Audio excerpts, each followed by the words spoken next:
everyone. Welcome back to a brand new episode of the Sens Hour podcast. It's Shane alongside Derek. As always, we're glad to be back.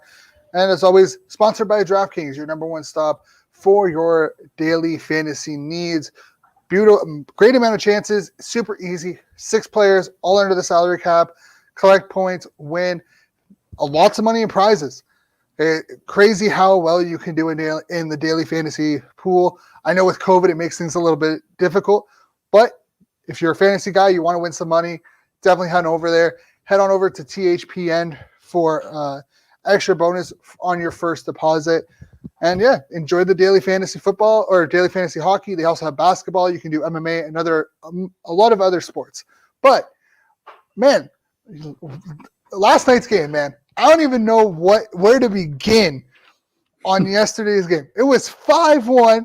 People were ragging on Högberg. They were ragging on DJ Smith. They were ragging on everybody. That late goal by Paul in the second, what happened in that third period? I can't even put into words what happened in that third period because I don't even believe them. I still don't believe what happened.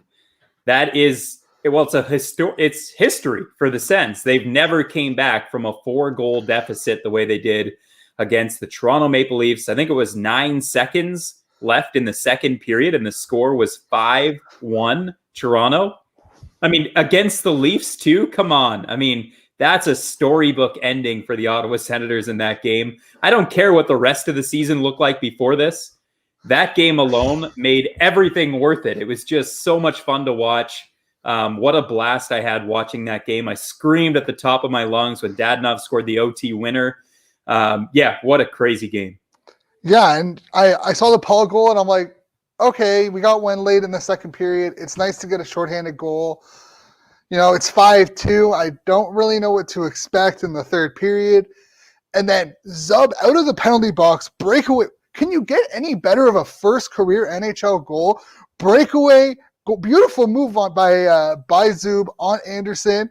I think it was Drake Batherson after the game was like, yeah, he when we were in Edmonton, we had a shootout competition. He won the shootout competition with that exact same move.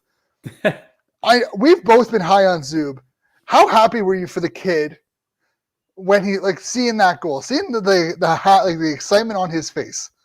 Just completely elated. I mean, and super surprised at the same time. I mean, pulling that move out of his hat on a breakaway. How many breakaways did Artem Zub expect to get in the NHL? Probably none. He comes out of the penalty box with a clear-cut breakaway, and he throws a Crosby leg kick, head fake. Then he goes backhand, forehand, tucks it around the pad of Anderson. I was like, who the hell is this guy? Where did this guy come from? That was unbelievable. Yeah, it's fantastic. Drake Batherson finally gets a goal. And I'm a huge Drake Batherson fan. I know you are too. He's played really well, hasn't got the chances. That was a beautiful backhand goal that went by Anderson there. Are we going to see Batherson break out now? He gets one off his back. Is he going to pull a Dadonov? Who's had like 5 goals in his last 5 games? It's crazy. Absolutely. No, he is. Batherson was so due. I mean, if you look at his PDO or basically the amount of shots that he had versus the ones that actually went in, it was so low. So basically it was suggesting that he was the most due player aside from Brady Tkachuk, who has the most shots in the NHL. And a lot of that's because he just jams the puck into people's pads every single game, every single shift. But Drake Batherson was right there with him. If you looked at the underlying stats, the analytics, whatever you want to refer to them as, Drake Batherson was so due for that goal. And it was great to see it. It was Stützle that fed him that beautiful pass right before it. And it's 2 players that really needed to have strong games, along with Josh Norris, and all 3 of them did. Yeah, and it's unfortunate that we're so focused on the third period. And for everyone joining us right now, thank you all for joining us. If you haven't already, subscribe to our YouTube channel. Follow us on Twitter if you already haven't. But, Josh Norris had a great game. He got elevated to the first line shortly. I believe it was in the first period where we started seeing him back with Tkachuk and Brown on that first line unit. He had a great game. I don't think he didn't end up on the score sheet, but he definitely had a great game. Stützle, again, got the beautiful pass to Batherson. He got on the score sheet. Batherson with the goal. these were games that you want these players to jump in and have success in against teams like Toronto, and we saw that exactly. Oh, absolutely. And Norris did get one secondary assist, so he was on the score sheet once, which moved him into 9 points, tied for the rookie scoring lead in the NHL, which is, something that's kind of surprising as well, because if you look at Josh Norris recently, he really hasn't been producing, but it just goes to show that, there isn't really a runaway leader in terms of the Calder Trophy race this year. So it's up for grabs. I mean, players like Stützle and Norris are very much in that conversation, and they probably will be throughout the season. Yeah, 100%. And, Norris, we'll talk about the upcoming 2 games against Toronto a little bit later, but he's back in that number 1 center role beside Tkachuk and Connor Brown in practice. Expected it to go on Wednesday. But, going back to that Monday night game, Dadonov with 2 goals. He had the tying goal. He had the breakaway winner in overtime. But can we also talk about the fact that Riley shot the puck, I think it was Logan Brown, or not Logan Brown, Paul. I don't know. Why can't Nick Paul. There we go. Yep. Totally blank on his one of those first guys. name. Yeah. But he missed Matthews. Like Riley just straight out ignored an open net for Matthews, one-timer in overtime, shot it into Paul's pants that led it, I believe it was Paul, into a goal by Dadonov. I'm not going to lie. I didn't think it went in at first, I thought he missed the net completely. Yeah, just an unbelievable sequence. Again, the whole game, you're expecting the bad, right? Like you're sitting there watching this stuff. Even it's 5-2. Nick Paul scores that shorthanded goal. Austin Watson shoots. It's an easy save for Anderson, but he lays an egg, leaves a rebound right there. Nick Paul scores with 9 seconds left in the second period. We're going into the third period, 5-2, trailing the Leafs by 3 goals. They go into the period on a power play, and they have the most lethal power play in the NHL. You're going into that third period, trailing by 3 goals. This game is over. At this point, we're just kind of watching the game for whatever, the same way we've been watching almost every game this season, watching it for the young kids, the development, and just to see maybe something special at the end of the game. But you're going to lose this game. We had already decided at 5-1 and 5-2, we're going to lose this game. Even when it was 5-3 and Zub comes out of the penalty box and scores that gorgeous goal that we just talked about. Even at 5-3, in the back of my mind, I'm like, that was cool. At least we got something out of this game to see. That was nice to see. And, it's a feel-good thing. At least they came back a little bit. And then it's 5-4. You start getting serious. You're like, oh my goodness, they can't actually come back here, can they? 5-4, you got that another gorgeous goal. And we've been saying this all show, but every goal scored last night was so pretty. Probably none prettier than that Connor Brown goal. But here's the thing, though, is that we've been hyping up, the Batherson goal and whatnot. That pass from Colin, that entire series, that pass from Colin White, just a little shovel pass over to Connor Brown, was probably the most simplest, clean play we have seen in the last couple of games. And it was the least prettiest of goals out of any of the 6 that we scored. Yeah, I don't know. I love that. I love that play. The spin pass from Shabbat. He hits Colin White, and then the give and go with Colin White and Connor Brown. And as you said, Colin White had everyone fooled. Everyone thinks his head's down. He's going to shoot the puck when he gets it. If he does that, Anderson probably squares up and makes an easy save. But no, he kicks it over, just a 2-foot pass back to Connor Brown, who had an open net, and all he had to do was hit the net. I mean, that's what you want to give Connor Brown, who really struggles to shoot the puck and really struggles to score. All he had to do was hit the open net, and he did that. Yeah, and I think at 5-4, I was like, okay, we can do this. They controlled that third period for the most part, and then the Dadonov goal that tied it up. I know everyone's hating on Stepan. For good reason. He is not overly great. But when we need him to win a draw, he has won the draws. He won the draw that led to the game-tying goal. So he's a fourth-line guy right now. And someone mentioned it, I can't remember who, on Twitter. He reminded him of the Zenon Konopka signing in 2011-12, where he didn't play a lot. When he did play, it was kind of ugly, but he had one of the best face-off percentages in the league behind like Bergeron and Taves. He was almost hitting at 60%. Stepan's winning key face-offs. He's let's make one thing clear. He's not a good face-off guy traditionally. Like he's a below 50% guy. Even this season, he's below 50%. But at least, you can count on him to win the big draw. And like you said, yeah, credit where it's due. We've been hating on Stepan all season. I've probably been, leading that train maybe a little bit too much. Yeah, okay. You could agree with that. But yeah, you could count on him. At least you can count on him to win a key faceoff. And if that gets him traded, then great. I mean, hey, I've been a little bit more defensive of Stepan because I like what he can actually bring. But man, like this win, I think people forget, we have 4 out of the 6 possible points against the Leafs this year. We have 9 games against them and we've already won 2. Most people thought we were going to get swept by the Leafs this year. We're going to lose all 9 to the Leafs. It would be no issue. We've beat Winnipeg. We've beat Montreal. We've beat Toronto. We've barely lost to Edmonton. This group has to feel very, very confident about itself that they are better than their record shows. And if they can play a full 60 minutes, they can win games if they don't get down on themselves. Is this the type of win, Shane, that could carry momentum forward? Like, is this the win that you look at, that you're going to look back and say, this is the moment that the Ottawa Senators turned the corner on what was otherwise an absolutely abysmal season? Or is this just a small little highlight in an abysmal season? I think it depends on how they play on Wednesday. If they can come out and play, with confidence, with that, we can beat these guys mentality, even if they lose, like realistically, even if they lose, as long as they play a good game, this can be a turning point. They've won 2 in a row. They feel like they could be on a winning streak right now. They don't feel like their record shows how good they really are. So, hey, you can get a 2 back-to-back wins against Toronto. You have a 3-game winning streak. You build some confidence. Goaltenders feel confident. Defense feels confident. Forwards feel confident. Anything can happen in the NHL.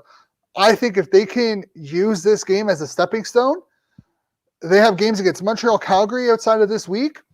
There is nothing stopping this team from moving up the standings by the end of February. Yeah, I agree. I think they could use this game as a stepping stone, as you said, as a turning point in the season, because games like that, they just don't happen. This was a historical comeback victory by the Senators, and it happens to be against their rivals in the Toronto Maple Leafs. We're feeling pretty damn good about ourselves as Sens fans, on Tuesday morning. I see everyone super active on Twitter again. Leafs fans shutting up for the first time in a long time. It's a pretty damn good feeling. Probably the best part of this season so far for me has been Mark Mathot's activity on Twitter. Mark Mathot is officially part of the Sens army. Like, he is super active on Twitter, and that is wicked. Yeah, I mean, definitely we need to get Mathot on the show. So we're just gonna try making that work, because I would love to have him on the show, talk about the Crosby slash and whatnot. But yeah, it's great seeing him active in Sens Twitter. It's great to see him active in the community and engaging with fans consistently when it comes to the team. And he's not being negative, but he's also not being positive. He is very kind of across the board, like, whatever happens. I'm not gonna overreact to a loss. I'm not gonna overreact to a win. I'm just gonna enjoy the hockey, and that's what he's done, and it's refreshing to see. Yeah, it feels like he's genuinely one of us. Like, Mark Mathot on Twitter doesn't seem like Mark Mathot, the hockey player. He just seems like another Sens fan, chirping about a bad decision here, or, talking highly of Artem Zub, who he's been talking highly of, and then, seeing Zub come through with that beautiful goal. I mean, that is super cool to see. Too bad Zub didn't decide to wear number 3. That would have been funny if Zub wore 3 instead of 2. Maybe he'll change his number to honor his unknown hero, because he probably has no idea that Mark Mathat's talking about him. He really doesn't speak English, but Man, that would be great. I feel like he would. I could see him change. I was very surprised that he didn't switch to 55. When they announced that he'd be wearing 2, I was very surprised. I thought he was gonna go Like with Sergei 55. Gonchar? Yeah, I thought he would. You see it a lot with Russians coming over. They kind of, if they have a favorite player going up and whatnot, they might wear that number. Maybe his favorite player was Jared Cowan. I feel like there's been better players that have worn 2. I don't know. He was pretty good.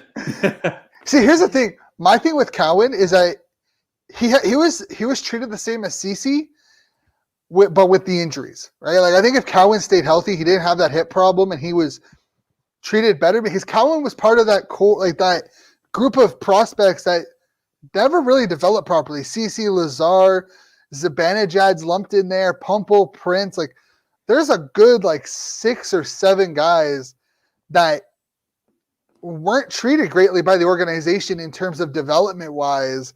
And I kind of feel bad for Cowan. Yeah, I don't. Hey, I mean, he's made his money, but I don't know. I feel like it's the same thing with CC. Is if CC was put in a better because he's had a good season in Pittsburgh, numbers wise, and if you actually watch him, he's had a pretty good season in Pittsburgh because they've actually put him in a proper role and have kept him in that role in Pittsburgh. I've said this multiple times. You watch any of his games in Ottawa, you watch any 5, 10, 15 game stretches of him in Ottawa, he is not in the same role 2 games in a row. And as a player, you're never going to develop like that. But anyway, that's besides the point of what we're talking about. It's just Zub and Riley, though, have been our best defensive pairing. And yes, Riley had that bad turnover that led to the Thornton goal. But if that's his only issue, where he makes one bad turnover here and there every couple of games, it happens. Shabbat's done it. Doughty, Carl, they've all done it. It happens in hockey. You make one mistake. My issue was the consistent odd man rushes that Ottawa was giving Toronto in the first 2 periods, and it led to I think the third goal was it a 3-on-1, and Branson didn't take the coming down guys. Stutzel had the guy up top. It reminded me of watching Belleville. Oh, we can't pretend that the first 2 periods didn't happen, even though we want to, but they were absolutely as ugly as it gets for Ottawa. So yeah, the Leafs dominated most of this game, but they still lost, and that's what makes it a lot of fun. But yeah, we'll probably be reminded tomorrow night that the Leafs are a really good team, because that was a little bit embarrassing for them, I would say. Probably right up there with the David Aries Zamboni driver loss. You can't lose a 5-1 game to the last place team in the entire league. I mean, a team that won 2 games all season. You just can't do that. And they did that. So, that's super embarrassing for them. They're going to come out, lit up with tons of fire. Ottawa's definitely going to have to get some puck luck if they want any chance to win tomorrow night.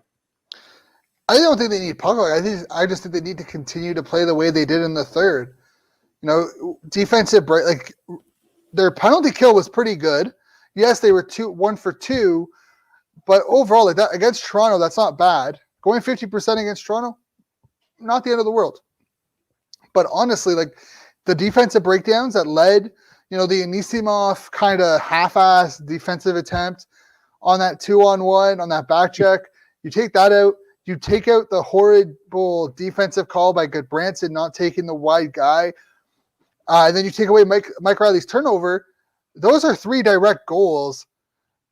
Toronto did not play that good of a game overall. It was a lot like game 1, where they kind of had the puck around. They were just able to capitalize on their chances. If Ottawa can limit those defensive gaps, there is no reason why Ottawa can't go out there and hand it to Toronto again on Wednesday and Thursday. But limiting those defensive gaffes, as you call them, it probably requires different players, because we're talking about some of the same players making these mistakes. Artem Anisimov is at this point, if we're being honest, he's not an NHL player. Only on the Ottawa Senators right now. Good Branson. I love the guy, but he is a borderline NHL player. The thing with Good Branson is that there's times where you look at him and you're like, cool, this guy can actually be a solid guy, like a solid bottom pairing guy. And then there's things like he does the other night where he takes the wrong guy and you're like, you've been in the league how long? And this is a basic defense. You have 3 guys back. Högberg's playing the shot.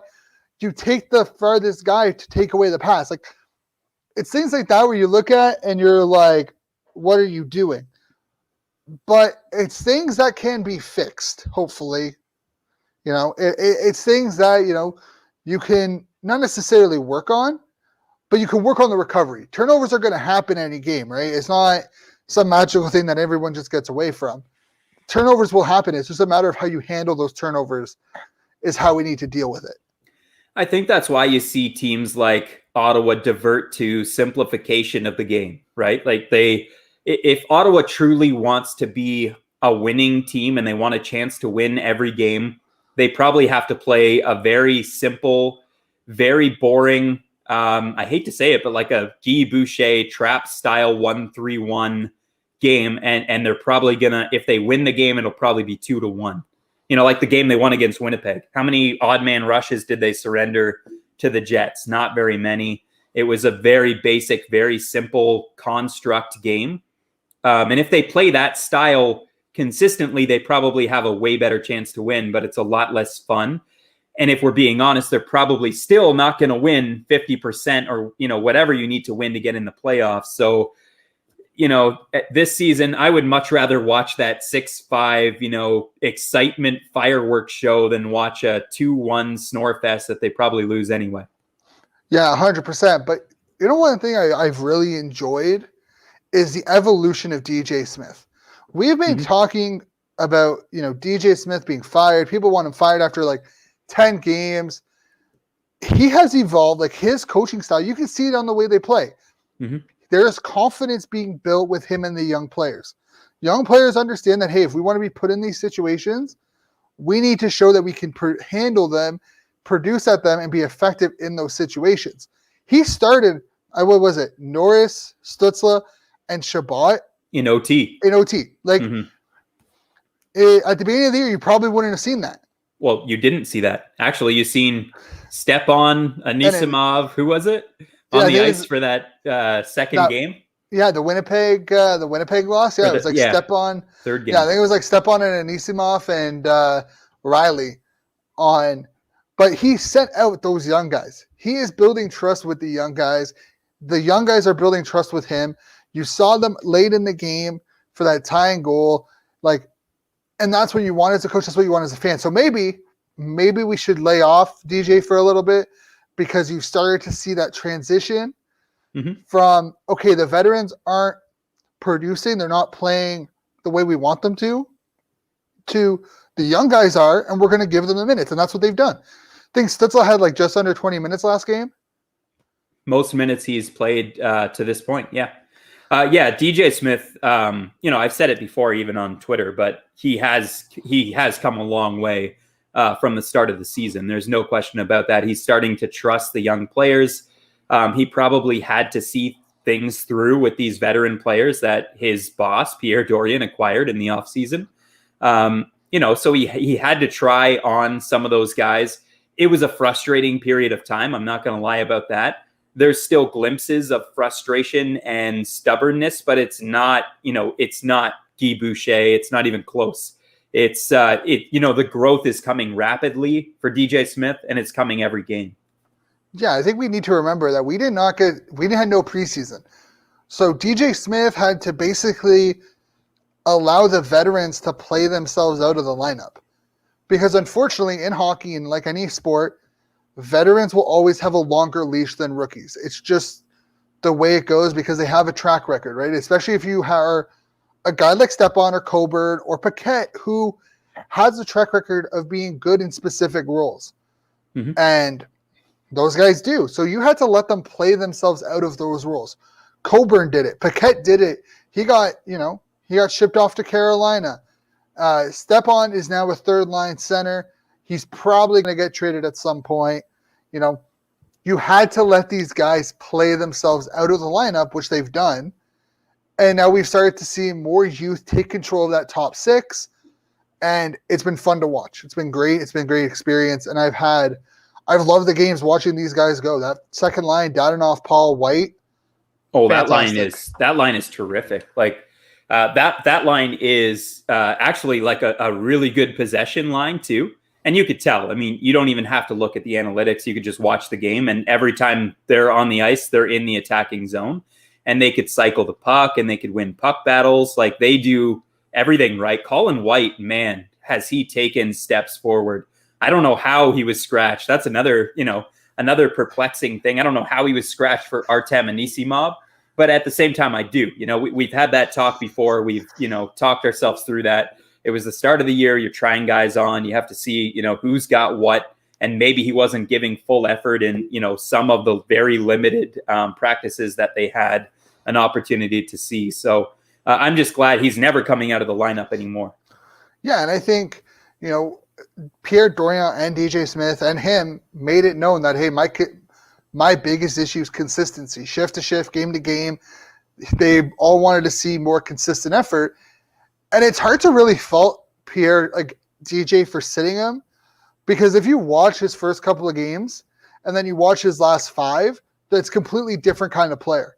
He is basically stronger, faster, harder on the puck, not giving up every shift, unlike, his first couple of games where it looked like he was taking shifts off. So maybe it was justified. Maybe his benching was justified. We're not at practice.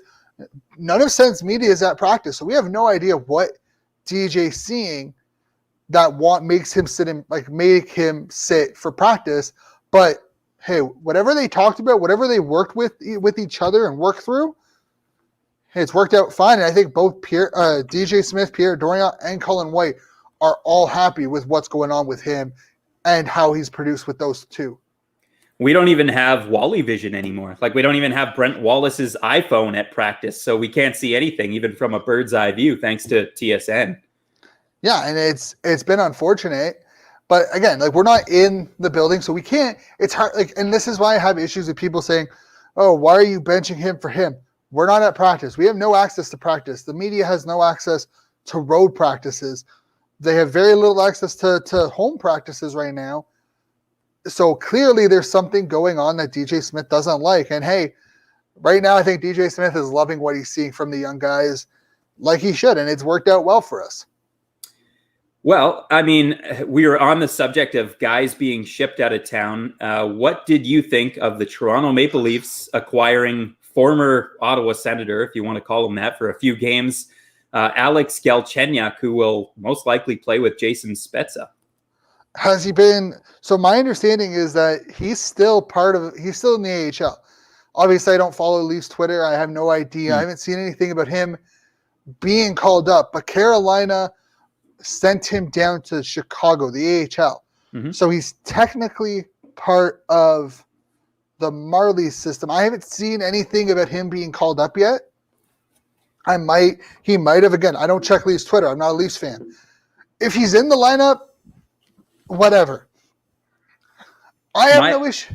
Yeah, sorry. I was just going to say, my assumption is that they acquired him to replace Jimmy Vesey, who has, really, really struggled this year on that left wing with Jason Spezza. I don't know. Maybe it's just a depth thing. Maybe it's, if one of the guys gets injured, or maybe they put him in because of how embarrassing that 6-5 loss is. Yeah, like again, maybe he isn't. I'm not sure. I haven't seen anything that he's been recalled or whatever. From my assumption, he's part of the Marley system. Mm-hmm. I wouldn't be surprised if they allow him to play top 6 in the Marley system for a little bit and then call him up in a couple of weeks. If that's a route they wanted to go, it is possible since he's already down there. But personally, I have no issue with it. Like, hey, you didn't claim him. I find it weird that you didn't claim him on waivers. And then you traded two prospects, even though they're probably low-level prospects, for him. It's a little weird in my opinion. I I guess they wanted probably just a money thing with Toronto. They're penny pushing at this point with the cap. Yeah, and I think if you accept him on waivers, you have to send him, like he has to be on the taxi squad or something like that, and they may not have wanted him. But hey, I don't really care.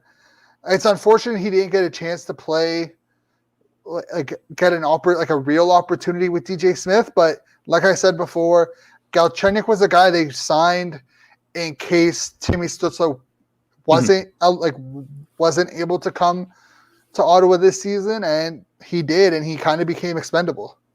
Oh yeah, you hit the nail on the head. I think way back when they signed him, you had that take from the start. I do remember that, and you said it was an insurance policy for Stützle. If he's at the time, I think they were talking about Stützle's contract. We didn't even know if his contract was going to get done. So then when it did get done, it's like, okay, so now it's a little overcrowded, and that's when we seen Paquette in the lineup, Galchenyuk out of the lineup, and so on. And Galchenyuk got very limited opportunities. I'll say that I liked what I seen in some of Galchenyuk's opportunities. Like I didn't mind him as a fourth liner, probably didn't mind him as a third liner, as a top six player. He's not consistent enough. He took a few bad penalties here and there, but that's probably going to happen when you're not playing regularly. But overall, I think he could be a nice fit for the Toronto Maple Leafs. But yeah, like you said, good for them. Who cares? Yeah, it is what it is at this point. And if he gets success, that's great. Like I'm happy for the guy. I never wish ill, for someone's career or adversity in someone's career. So if he has success in Toronto, that's fantastic. Good on you. But you know what? You're not with Ottawa anymore, so I don't really care. Paquette actually played the other day. He played 11:33 for Carolina due to COVID protocols. He flew to Toronto and then drove to North Carolina, so he didn't have to quarantine. He's a fourth line center in Carolina. Good on him. Have fun in Carolina with those guys. They seem like that seems like a fun team to play for. Mm-hmm. But you were shit in Ottawa, so I don't really care that you're not here. Oh yeah, no, I was celebrating that trade. I mean, that was definitely a good trade. You're gonna get something for Dzingel if you choose to move on from him. You were not gonna get any. I don't know how they got anything for Paquette and Galchenyuk. I don't know how he turned that into Ryan Dzingel. That trade still baffles me. I'm not sure why Carolina would prefer Cedric Paquette. Maybe a money move, setting up for something else. But I don't know. Dzingel was also in and out of the lineup for Carolina. He just never fit with Rod Brind'Amour. I believe he was a healthy scratch during the playoffs a couple of times.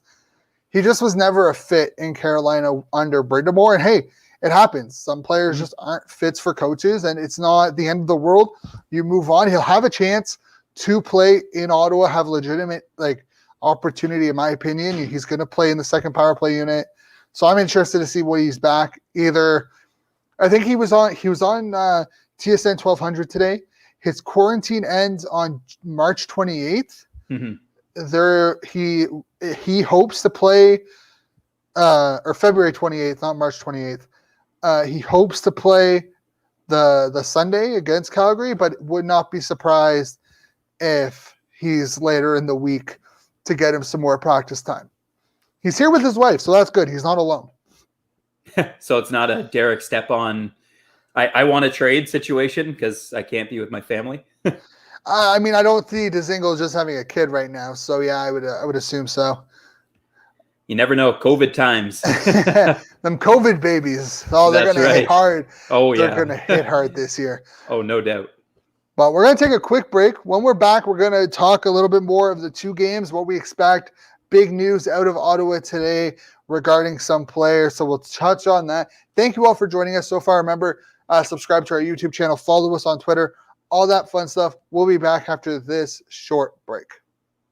You know what? I'm just so heated because of what you're telling me, because I do not want to live in a world where a craft dinner is the fucking substitute to a good macaroni. You're putting powder. No. Macaroni, as you call it, is a substitute for KD. God. Oh my God! Go to Italy. If you crack open some fucking no. If you ask any Canadian with would they rather have macaroni or KD? They will tell you KD is the best, it is superior, it is a fucking national treasure, and it is the greatest dish in Canada. I'm Mason Dixon, a Habs fan stuck in Leafs country, with my co-host Corey, a southern beauty trapped deep in the bayous of Louisiana. With over 2,500 kilometers of separation, we still managed to come together to give you Habs Nightly, your hub for Habs content. While I don't know what a kilometer is, I do know Habs hockey. Don't let the 10-year age gap or distance fool you. We bleed Blue Blanc et Rouge, and we're known to serve up hot takes along with our unique charm. Join us every Monday and Thursday for hockey talk, ref rage, and your daily dose of Southern ignorance. Only on the Hockey Podcast Network. Katie is the superior macaroni and cheese. Get the fuck out of here. You put ketchup on your fucking macaroni, you nasty kid? Yes, I fucking do. This has been Habs Nightly. You guys have a great night.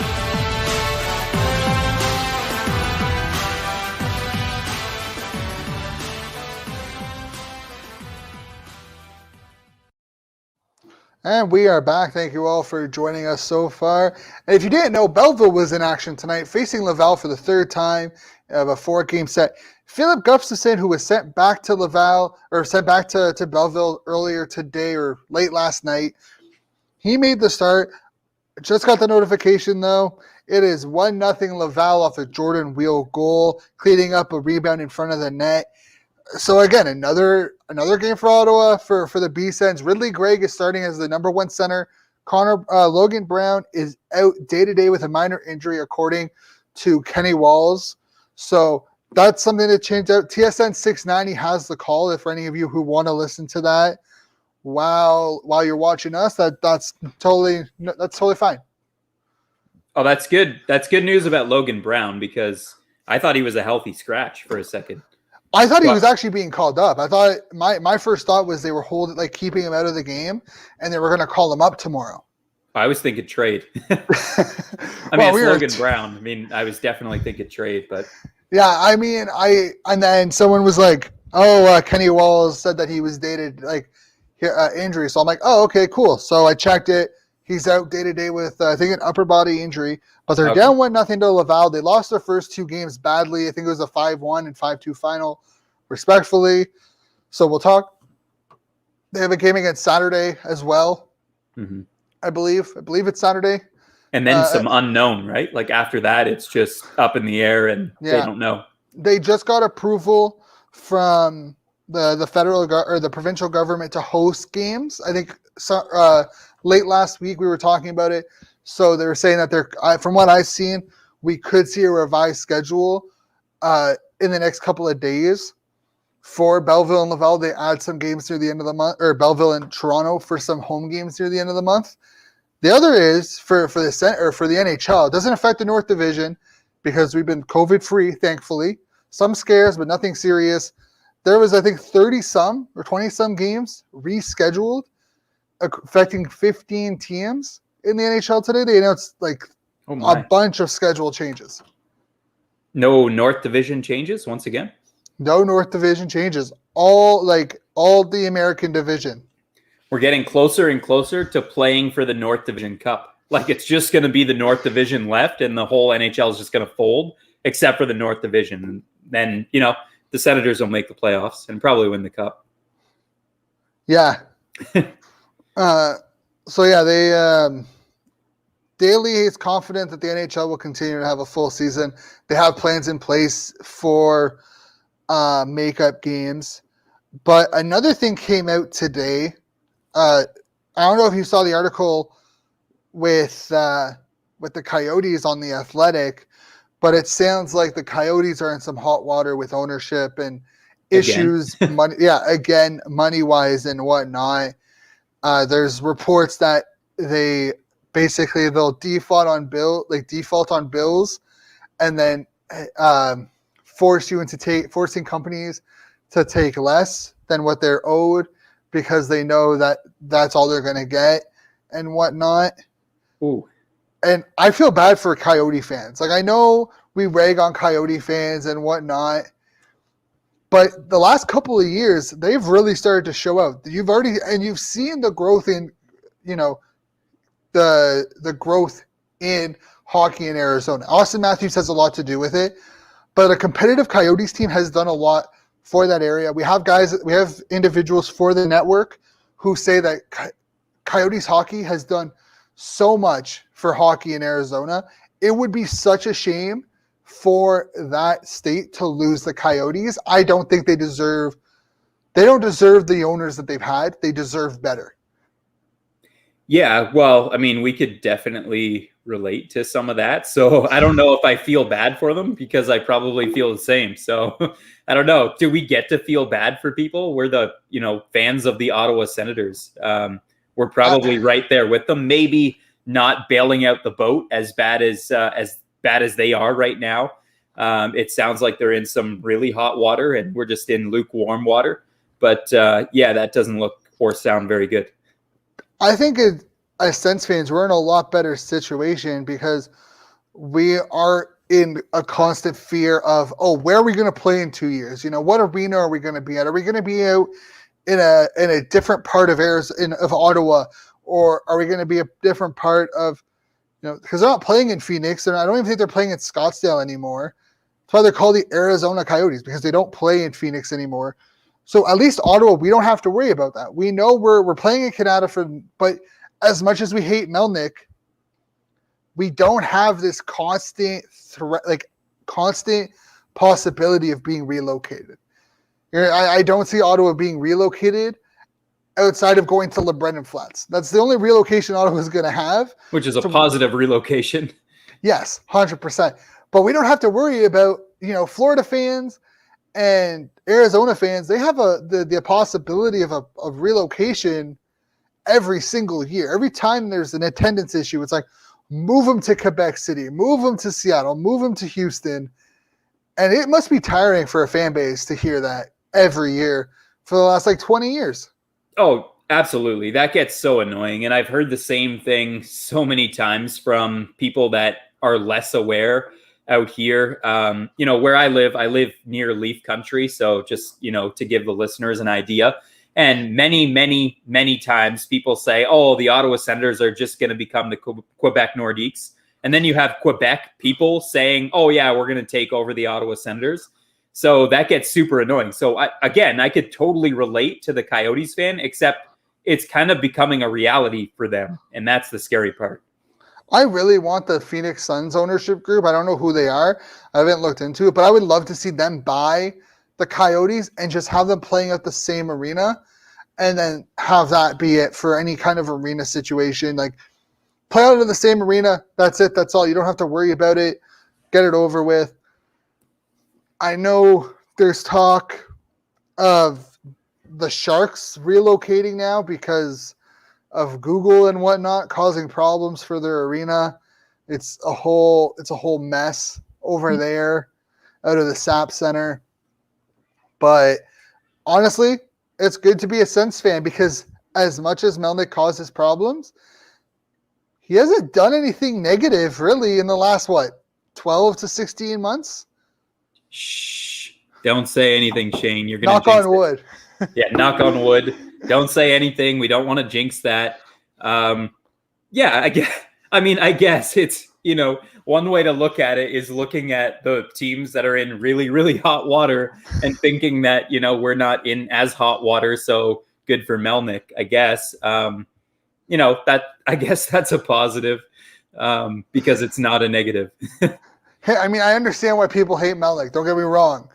But we could be in a lot worse situations. We could be the Houston Texans of the NHL. We could be the Cleveland Browns.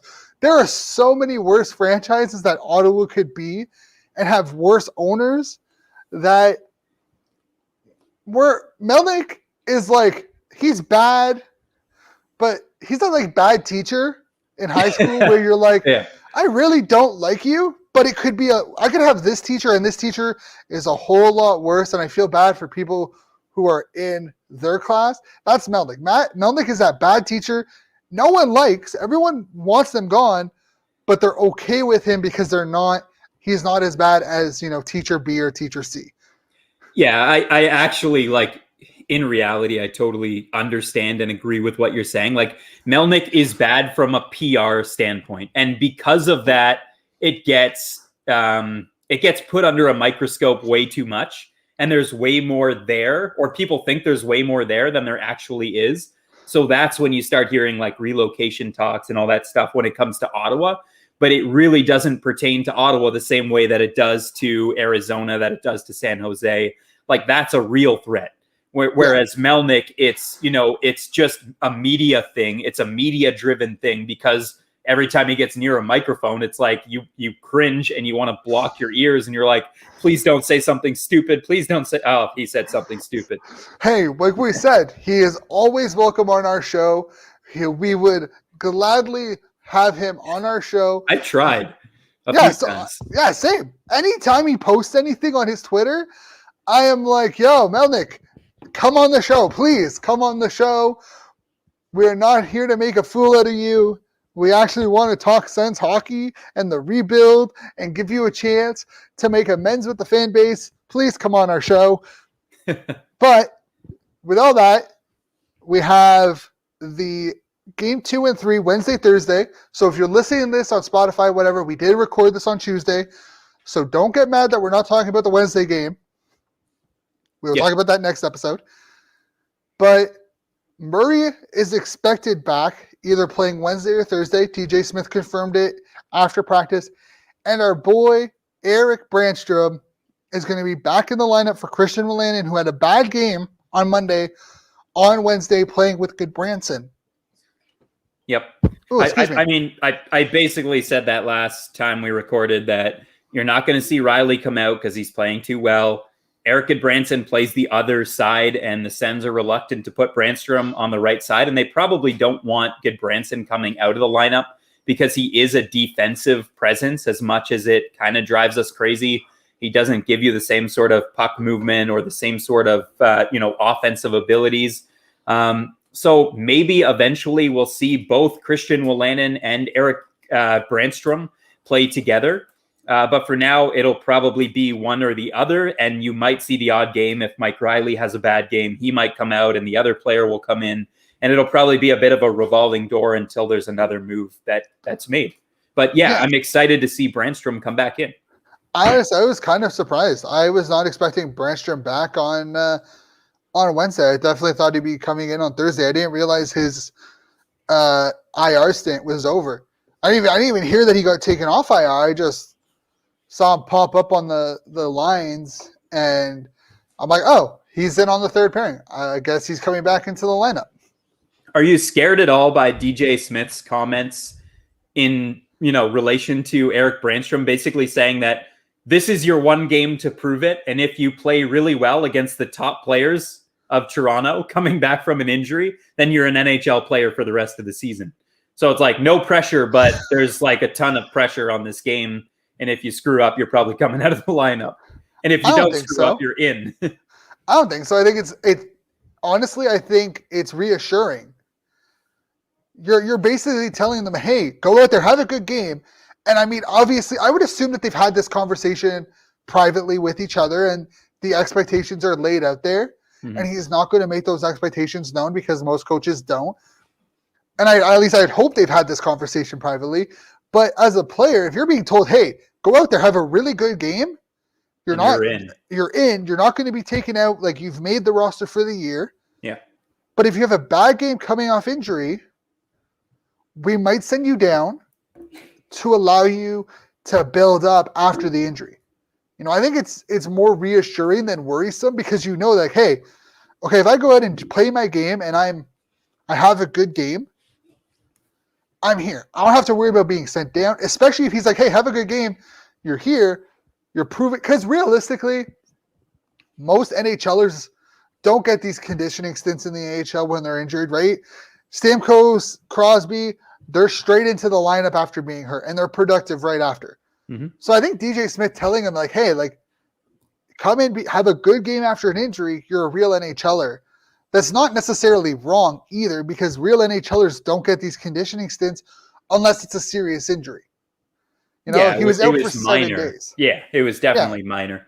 No, I think it was just it was literally just the wording that the media put out today, and I was just like, yeah, no pressure.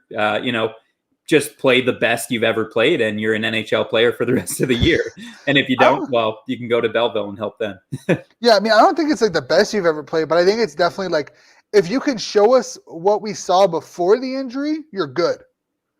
Yeah, and that was probably the message. Like that, that was probably overall what the message was. But you are coming into hot water. You're coming into a fire a little bit. I mean, you're going to get the best version of the Toronto Maple Leafs on Wednesday. I could guarantee you that. They are going to come out with everything they have, and they're going to try to erase their memories really quickly. And Matt Murray is going to have to be outstanding. He's going to have to, spin on his head and do all kinds of crazy things if the Senators want a chance in this game. So I feel like Brännström is being thrown into the fire a little bit. And if he has a bad game, hopefully they don't, judge him based on that one bad game returning to the lineup. Yeah, I think it depends on how the overall team plays, right? If we win and he's the worst player on the team and he has a really bad game, then yeah, it's kind of fair to judge him off that. Like, hey, you're the worst player on the team tonight. We'll send you back to Belleville, play some games in Belleville, get your confidence up, make sure your injury is 100%. If the entire team struggles, it's a little different. Mm-hmm. But you're also coming into an environment that they've won 2 games. They're starting to feel confident about themselves. You have good Branson, you have Chabot, you have Riley. Like, you have these guys who feel confident about their game. You should be able to rely on it. You should feel confident because the other guys are confident. I think if Brännström comes in there with confidence, he'll be fine, and we'll see him on Thursday. Yeah, I agree with what you said. I think, even if he does have a bad game, I don't think it's necessarily all on this one game like it was worded in the media. I think, he's shown in the past couple of games that he looks like an NHL ready player. It's basically just adding to that sample size. So they want to see, is this the real deal? Is Erik Brännström really ready? We're going to give him the minutes. We're going to give him a true test against a really, really good offense in the Toronto Maple Leafs. And if you pass that test, then there's no test you can't pass in the NHL, and you're an NHL ready player.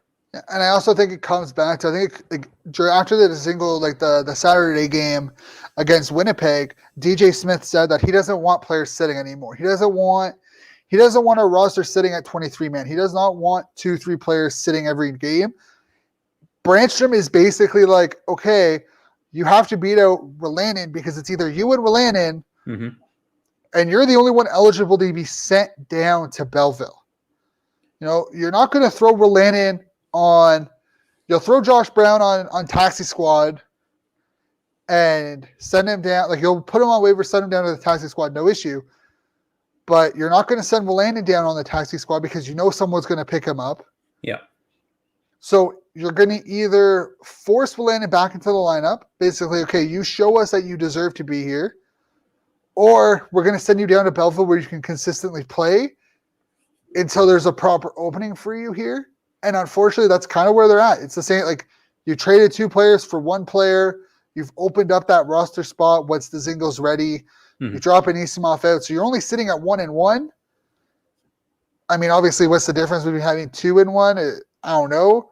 But I guess he wants to keep basically the same lineups in every game. And having a guy like Brännström in and out of the lineup is not conducive to his development. Yeah. So I could see where DJ Smith is coming from as well. Yeah, for sure. And could it lead to a trade? I mean, I know they're talking about moving a defenseman. Maybe do they trade high on a guy like Mike Riley, who's playing better than we've ever seen him play? Or do you think they do end up moving a guy like Christian Wolanin, who probably has a little bit more value?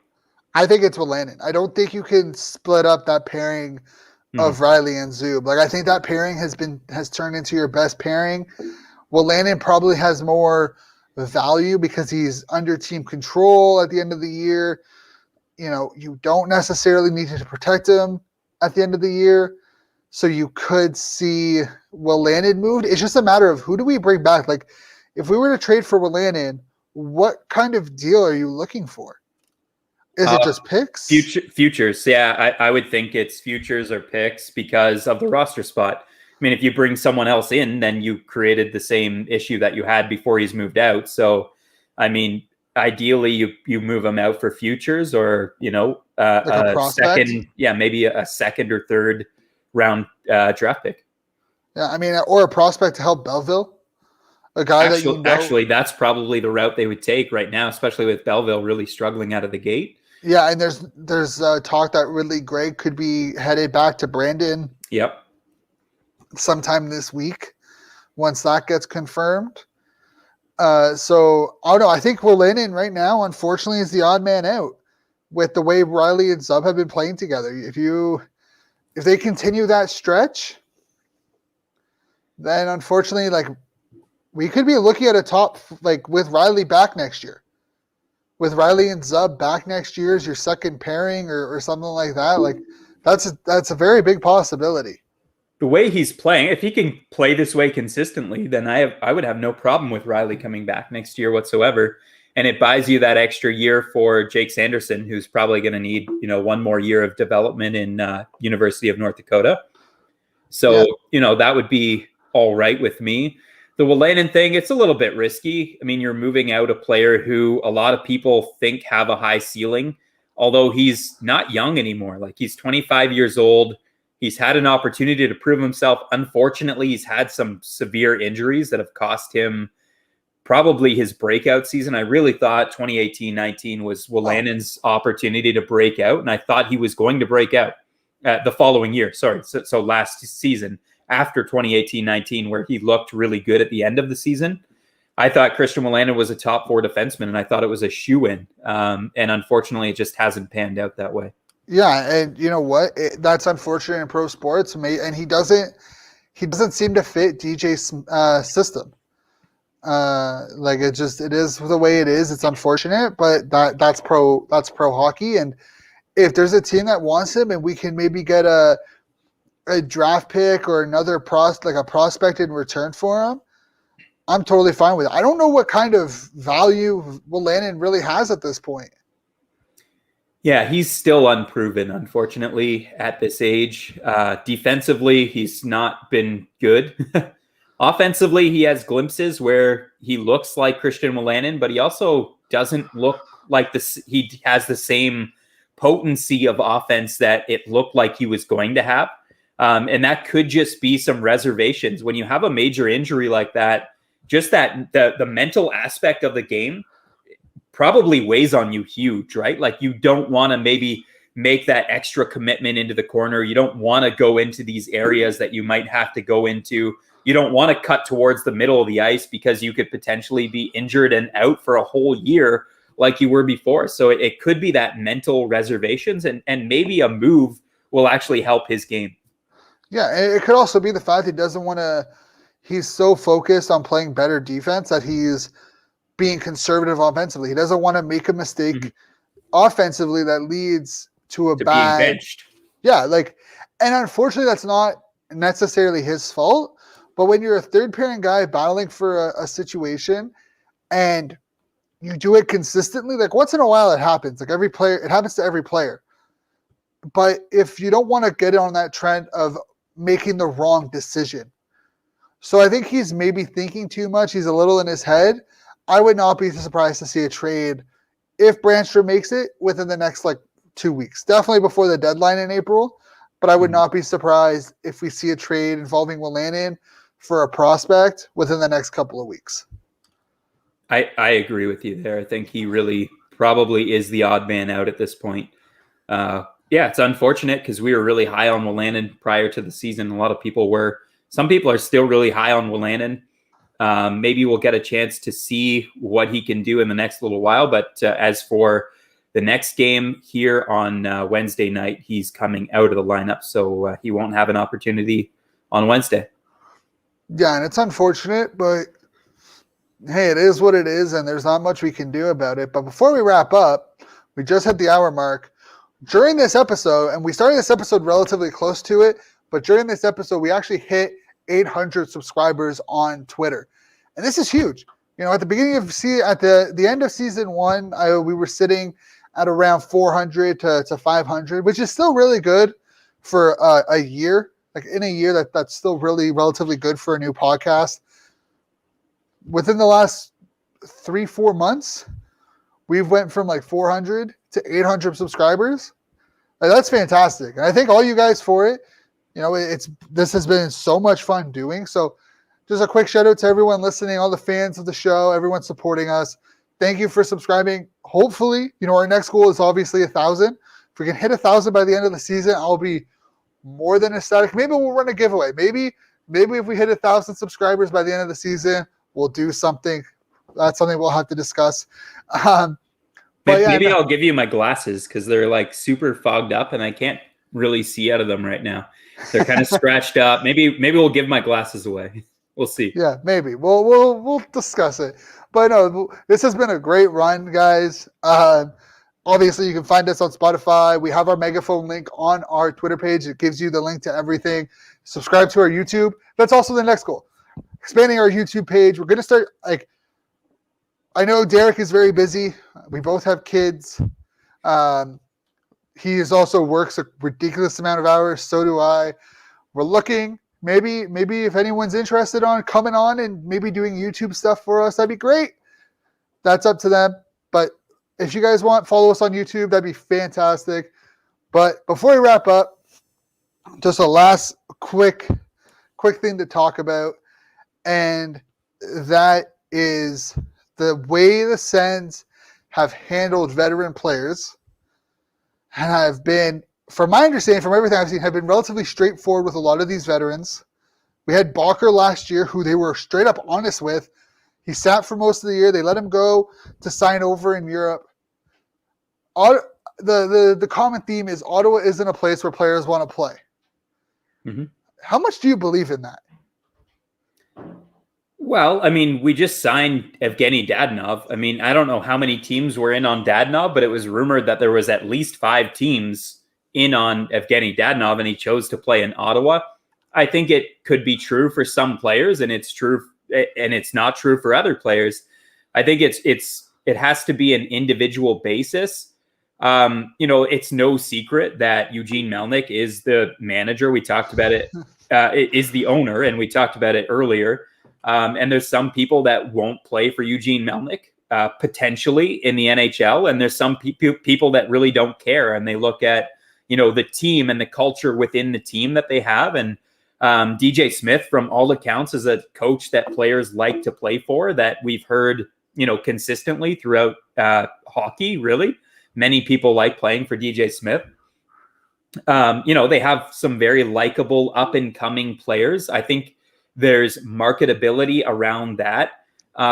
So I think it has to be handled on an individual basis, you know, based on the certain player. But is it true to say that you could, you know, just wrap that up with a bow and put that over everything? No, it's not true. You know, otherwise we wouldn't have Evgeny Dadonov in the lineup. I mean, that is living proof that some players are willing, some really good players are willing to sign in Ottawa. Yeah, and I think if we can show that we're spending the big bucks on Tkachuk and whatnot, it'll show that we're competitive and we want to win. Because at the end of the day, every player wants to win the Stanley Cup, and that's what's gonna attract the big stars, is the money and the chance to win a cup. So if Ottawa can do that, I think we'll be fine. I know people are still upset about the Stone and Carlson and whatnot. I put out a tweet. The only contract that I'd be okay giving right now is the Stone contract. Mm-hmm. You know, people say it's luck that Durant missed out on Carlson and Duchesne and Turris, but I don't really think it's luck. I think it's just evaluating what you have in front of you and what you could have by the time their contract ends, and not being willing to commit to it. Because I never wanted to commit to Carlson and Duchesne until they're 35, with guys like Shabbat and Tkachuk, and the possibility of us still continuing to suck over the next 2-3 years. I never wanted to commit that kind of money to them. I don't see why anyone would if you're in Ottawa's situation. I think moving on from some of those players is the right. It ended up being the right decision. The luck comes in when you look at the Carlson trade. I mean, nobody thought that San Jose was going to finish at the bottom. And it turned out to be amazing for Ottawa in that not only did they, San Jose shit the bed for the whole season and give us the 3rd overall pick, but that 3rd overall pick ended up being Tim Stützle, who is probably as good or better than the 1st overall pick. So there's definitely some luck involved, but you have to be lucky to be good. And some of those decisions that Pierre Dorion made, whether we liked them or not at the time, and nobody really liked them at the time, they ended up being the right decisions. Yeah. And I mean, Stone, the verdict is still out on Stone. Who knows what his contract turns into by, the end of it and what happens. If Vegas doesn't win a cup and he starts to decline within the next couple of years, that contract's going to look horrible. I don't think it's going to happen, but it's still a possibility. Yeah, at least right now, there's no signs of decline for Mark Stone. In fact, he's, right up there with the league leaders in basically everything. But Vegas is another story. We've talked about that before, but I think they're kind of a wishy-washy franchise that made a lot of rash decisions based on early success. And I think that will definitely catch up with them. So their window to win a cup is like this year and maybe next year. And after that window is closed. For the most part, yeah. It's going to be crazy to see what they do. Signing Peter Angelo was a big risk. I don't understand why they did. I don't see how they're better with him and not with like Stastny and Schmidt. I don't see how you lose those guys and think you're better with Peter Angelo. But that's a completely different discussion. We'll wrap this episode up. We 2-game win streak. We play them. Again, if you're listening to this on Thursday, which most of you probably will, playing Toronto on Wednesday. Hopefully it's a win. Thursday again. Hopefully it's a win. We don't play again until Sunday against Montreal. In Ottawa, we're back home. Who knows what's going to happen between now and then. But thank you all for joining. Follow myself, Shane_Ryan97, Derek at DLee075. Follow the podcast, Twitter, Instagram, YouTube. Subscribe on Spotify, Apple Podcasts, all that fun stuff. Remember, THPN for promo code THPN for DraftKings. Sends our promo code for customized sports. If you already haven't checked it out, I got a Brännström kit with the amulet for the away jersey. Looks sick. Head on over there. Fantastic, guys. And remember, if you're in Ottawa, Wellington Diner for your game day snacks, game day dinner. Fantastic. They're on Skip the Dishes. Fantastic local diner. Hopefully we'll be able to go back there in the next couple of months when COVID kind of settles down. With Derek, when you come to Ottawa, we're definitely going there to catch a road game. Oh, absolutely. But, thank you all for tuning in. Stay safe. We'll catch you back here on Sunday. And we'll have our own Sense promo across the network next week. So you'll be hearing a lot of our voices. So hopefully you're okay with that. Stay safe out there. Enjoy your week.